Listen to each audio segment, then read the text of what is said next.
I've known Miriam and Professor Herzog for quite some time now, for nearly 14 years.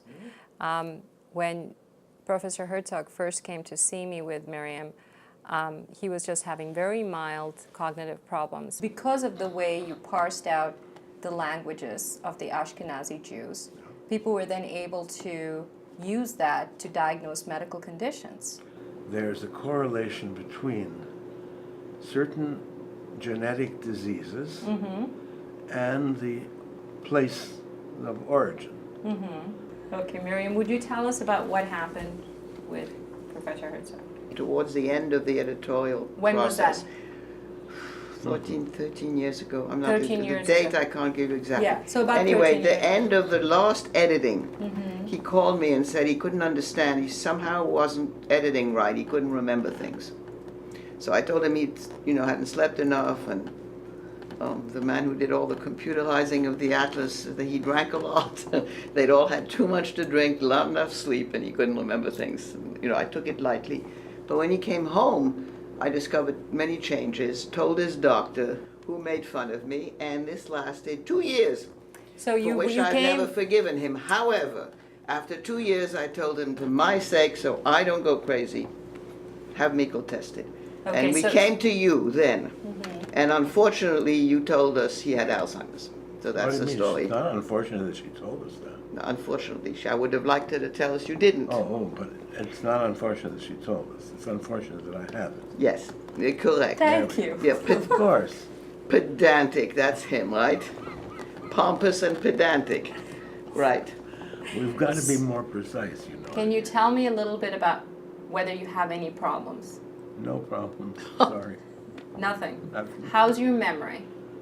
I remember you. Yes. I remember Miriam. Yes. I remember my children. Yes. What else is there to remember? What about your memory in general? How do you feel it is? Probably pretty lousy, but I don't know for sure. On testing, it was apparent that he had early Alzheimer's disease. Look, I get along very well. I know my friends. I know when to go to bed and when to get up and when to eat. And I go to the movies. I read books. Okay. What else is there? So you go to the movies, you read books. Tell me Yes. about the last movie you went to. I have no idea. Okay. What about the last book you read? I have no idea. Okay, but what did you do today, for example? Got up, Mm-hmm. got dressed, Mm-hmm. had lunch. Okay. And where did I Had have breakfast, my please. breakfast? Mm-hmm. Had lunch. Mm-hmm. Can't be sure that I remember where I had lunch. You but didn't. I had lunch. Didn't? No lunch? No, Because do you know, so it's not yet lunchtime. So you probably had breakfast. It isn't yet lunchtime? No. Really? Yeah.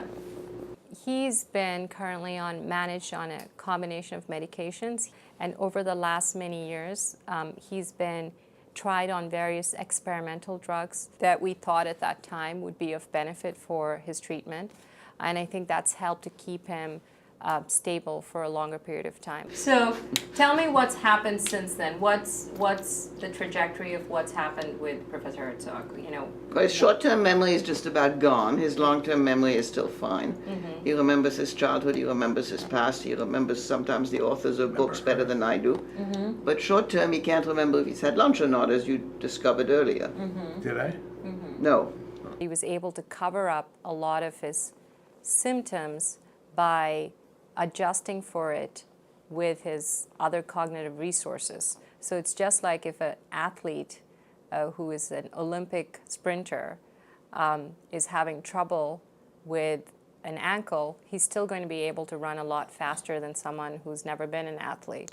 So I think the same thing was the case with Professor Herzog, is because he was so smart, even with the Alzheimer's disease, he was able to compensate for quite a bit of it just because he was a intellectual athlete, if you will. So I think the smarter you are, The harder it is to tell. the harder it is to tell just with a normal exam, and the easier it is to fool most of the people most of the time. Right.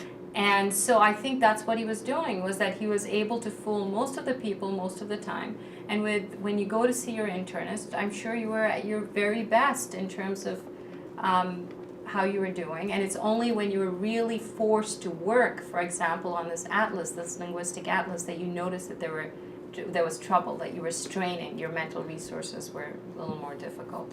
Yeah. The other thing you also see here is Miriam's real, what a hero she's been through all of this, because she made a very, I think, commendable decision, which is to keep her partner, Professor Herzog, at home and take care of him at home. Tell me a little bit about how it's been taking care of someone with Alzheimer's disease. For example, here's Professor Herzog. He's clearly able to carry on a very educated discussion, but on the other hand, he's not able to tell me whether he had breakfast, whether it's time for breakfast or lunch today. So how's that been like for you as a caregiver? Frustrating. Tell us a little bit about some of your burden taking care of someone with Alzheimer's. There are times when I think I can't go on, and then there are times when I decide I want to go on. You see your partner change and have difficulties in many areas and possibly become difficult to deal with at times. I usually walk out of the room. I get extremely angry. I'm about to scream. Yeah. Like me? Yeah, and not good to scream. Yeah. So I walk out. What about, do you ever try to reason with him? Yes, but it doesn't work sometimes. Doesn't work, right? No, Why not? not when Logic he's has not when no he's place. not when he gets going. He's very polemic. He always has been. When he was well, he would always win every argument. I mean, he had me in tears about Vietnam. It was my field, and he would, So, She was a with this in Vietnam. the past, now that it's reached a kind of pathological situation, arguing is hopeless. It's hopeless. Right. So you got to learn not to, and walk out. She just said that it's very frustrating to take care of you. Oh, well, she doesn't have to take care of me. I can take care of myself. Okay. She says that sometimes you can be a little difficult. That's probably true. Yeah. But you feel overall you would rate things as very well, going well rate for you. her. She's first class. And so am I sometimes. So, and I think that's often a difference that I find a lot in caregivers and the patient, is from the patient's perspective, things are going very well after a certain point. They are. But from the caregiver's perspective, they see what the person has lost, and they're upset by it. It's a large part of surviving Alzheimer's is to find the right caregiver. And I think Professor Herzog was very, very lucky in finding Miriam as his partner, because she's really been through it for both better and for worse.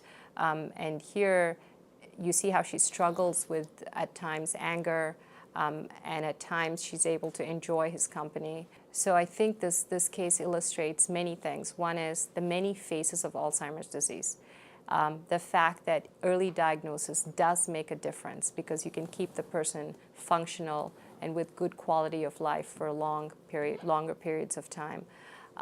The fact that you really want to make sure that the caregiver is cared for as well. And this is something I've tried to do over the years in taking care of Professor Herzog, was to make sure that Miriam's needs were attended to. I mean, I think in the very beginning, she would refuse to leave home, she would refuse to go out to dinner, and I actually had to insist that she go out for dinner with her friends, insist that she go away on holiday, just because the better she's able to take care of herself, the better caregiver she's going to be for Professor Herzog, the longer and better his quality of life is going to be.